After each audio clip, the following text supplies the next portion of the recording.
Well, welcome to Coffee with Job on Thursday morning, Wednesday evening, or Wednesday afternoon, depending on where you are in the world.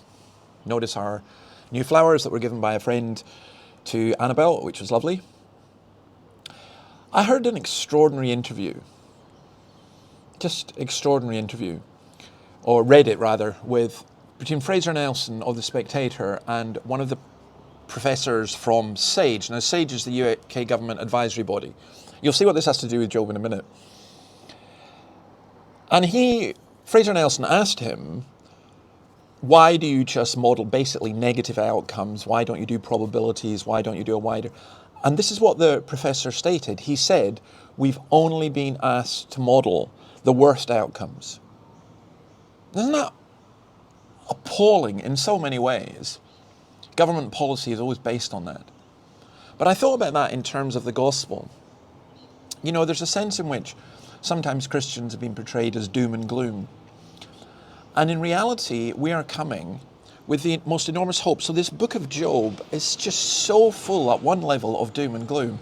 And yet, there's just something beautiful and wonderful and the hope that comes in it.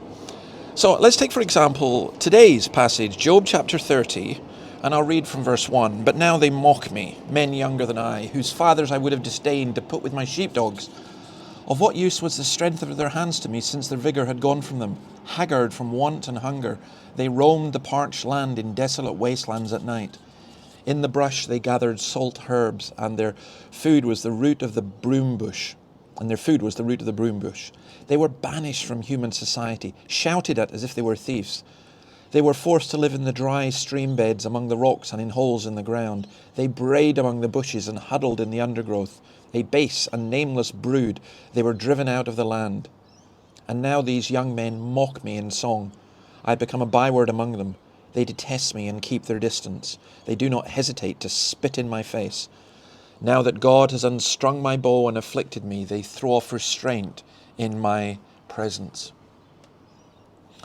What Job is doing here is he's remembering his former days, the glory of his former days when the rocks flowed with cream, and he's bringing it forward to the current day. There's a contrast between the former days and the present condition. Dante talks about, I won't do it in Italian, but he talks about how there's no greater sorrow than to recall a time of happiness in misery. The Lord has given, the Lord has taken away. And what's happened here is honour has been replaced by mockery. Now they mock me. All his relationships have been destroyed. His relationships with God, his relatives, his friends, society, and with the poor. Once he was honoured by nobles, now the scum of society mock him. People treat him with contempt, and God has deserted him. People who are despised by society, whom he used to help, they now treat him with the contempt that they've been treated. There's the arrogance of the young here. There's the idea of the street gangs, the cruelty of the mob. Children can be so cruel. I've just recorded a video with my friend Jack, and Jack has cerebral palsy, and I'll put this online in a couple of weeks. But you know, the cruelty of being mocked for your disability at school by children. Well, that's the kind of thing that's been spoken here. The loss of dignity. He's a victim of false witness. I think of that in terms of the loss of dignity for the disabled as well. Or think of it in its most horrific form. The Jews herded onto cattle trucks, stripped naked, lost their dignity. Here we have a grown man reduced to senility, dribbling and incontinent. Maybe it's hard to see the image of God there, isn't it? We watched just a really powerful film, The Father, with Anthony Hopkins starring as an old man with dementia. Just incredibly, incredibly moving. Where's the image of God in humanity like that? Well, I think the image of God is there. I think what you also have here from Job is a righteous society replaced by decline in society. There's an element of lament about the society as well. He's saying this is what it used to be like. Perhaps we feel that we're in an age when the foundations are crumbling and old certainties are losing their way. A happy family, ruined by death and loss, just the sorrow. So, if you like, that's the bad modelling. What's the good? The outcast and stranger, they were banished from human society.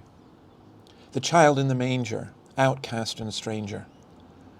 Lord of us all, child who inherits all our transgressions, all our demerits upon him fall. I'm going to leave you with the Gaelic version. Well, it originally is a Gaelic carol.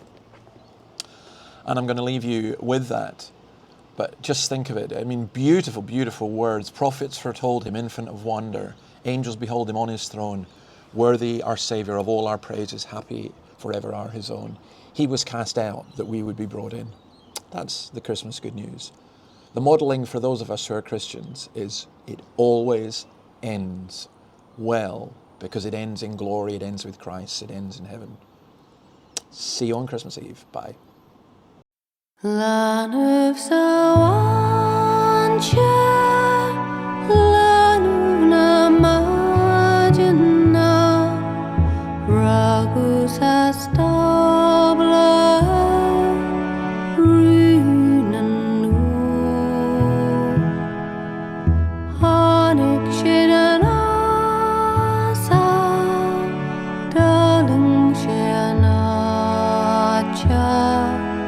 Sana